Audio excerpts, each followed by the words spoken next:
be silly or whatever. But I don't know. Telling what cancer was like, probably one of the most scariest things I did in my life. I don't know, I knew Hodgkin lymphoma was a cancer that was extremely curable, but, just hearing the word cancer is so very afraid when you just hear that, because it can still be a death sentence, I mean, just in reality.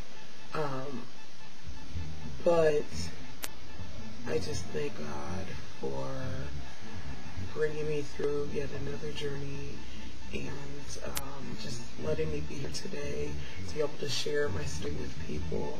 I was diagnosed because I wouldn't even have known I had cancer, but I started growing like an orange out of my left armpit, and so I decided that, hey, what's that going on? It must be something wrong with me because I'm growing an orange out of my underarm. And after being yelled at by my mother and my boyfriend, I finally decided to go to the doctor because, of course, as a nurse, I diagnosed myself with a cyst, or, oh, maybe that deodorant did something to me and infected, because I had like an ingrown hair a few weeks earlier, so I was like, oh, that's what that is. It's me.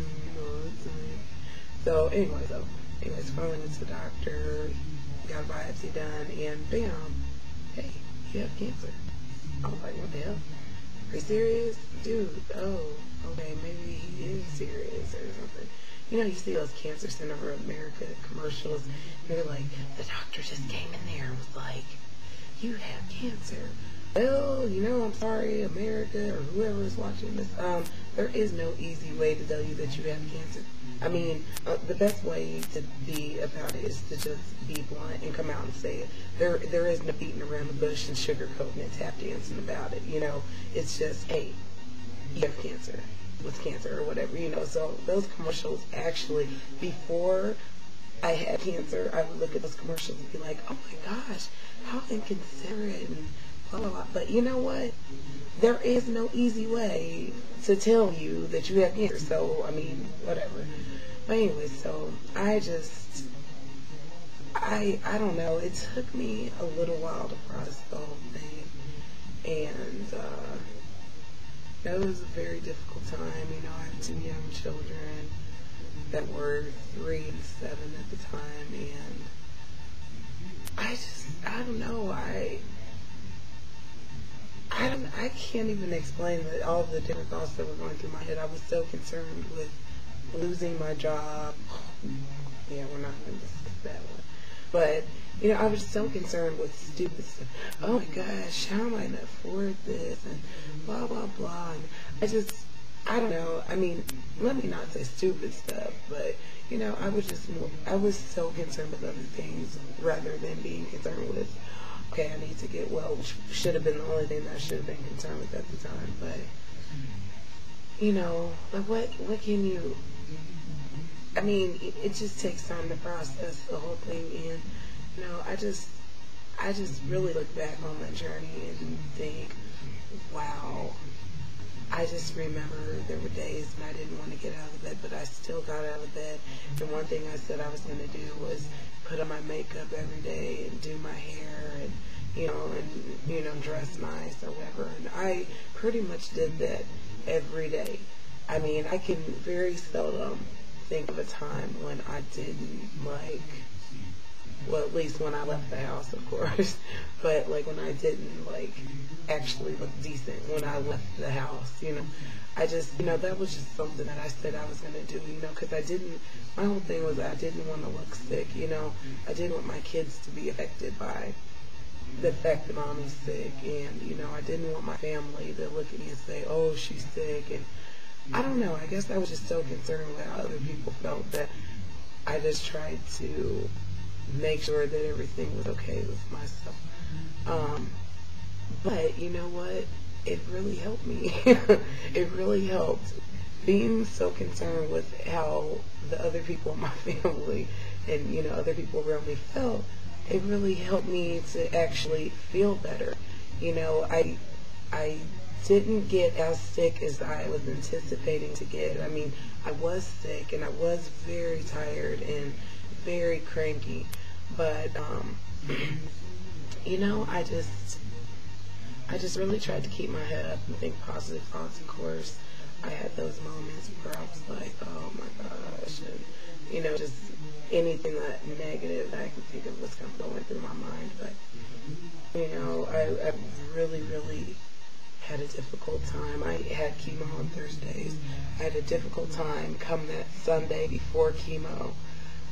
I started getting really anxious that day. You know, every other week I would start getting really anxious on the chemo week, you know, and I remember the way I used to feel. Oh my gosh, I couldn't sleep that whole week, and I would feel so sick, and the night before chemo I would have to take Ativan, you know, to calm me down and to get to sleep because I would be so anxious and in the morning of. But what really actually helped me is going to chemo. Oh my gosh, we had some of the best times at chemo. My mom came with me a few times, and I believe my boyfriend sat with me about a half of the time, but like most of the chemo treatments I went with were with my dog Nisi. And and Tammy came with me one time to chemo too. Tammy came and sat with me one time too. And I just tell you, if I didn't have my chemo road dogs, I would just, oh my gosh, there's no way I would have made it. Oh my God. We sat up and acted a fool at chemo. I mean, to the point where you know what, if we were anybody else, we probably would have got put out of chemo. Okay, it's just crazy. But you know, come to find out after the fact, just talking to people or whatever, we really affected people's lives in the cancer center. We really made a difference in people's lives that were there because they were laughing at us, and we didn't even know they were laughing at us, but just the jokes that we were making and stuff had made the daylight for them, and we were like, oh my gosh, we didn't even know that. But I don't know, the whole journey was just amazing. You know, I just, like I said, I just thank God. I thank God for my family, and just, you know, just allowing me to come through this experience with a testimony and a story that may help other people. You know, my life has been changed as far as being a mother, as far as being a child of God, as far as being a daughter, and as far as being a significant other, and even especially as being a nurse. Oh my gosh. I had some of the best nurses, and they treated me very well, and you know, it really has changed my whole I mean, not saying that, you know, I wasn't a great nurse before, but when you're actually going through the experience and you know how you want to be treated, and you have nurses that are treating you that exact way, that is definitely the standard that you want to make for every single patient. You know, no matter what little quirks or whatever that they may have that you need to cater to or whatever. But you know, I really just look back on that whole experience and say, wow, thank God I made it through. Thank God I made it over. And one of the songs that I listened to the whole entire time was a song by, oh my gosh, I'm having a brain freeze right now. I can see the man's face and can't even think of the song. Okay, never mind. I'll tell you that in just a minute. Jeez Louise. Okay. Anyways, but you know, there were some very spiritual songs I listened to that really helped me make it through. And Dwayne Wood's "Let Go, Let God." Oh my gosh, I can't believe I forgot it. Anyways, Dwayne Wood's "Let Go, Let God." Just, oh my gosh, I listened to that every day and just cried. And I mean, I would just cry and cry and cry. Listen to that song and just weep and cry.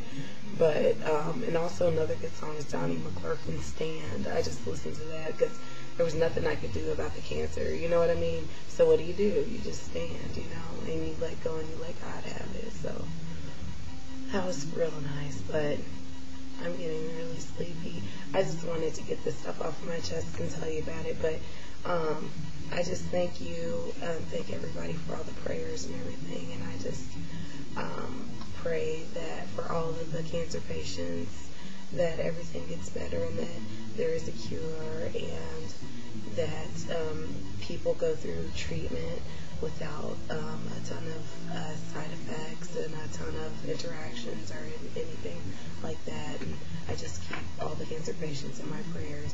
And I just wanted to tell everybody again, thank you so much. All right.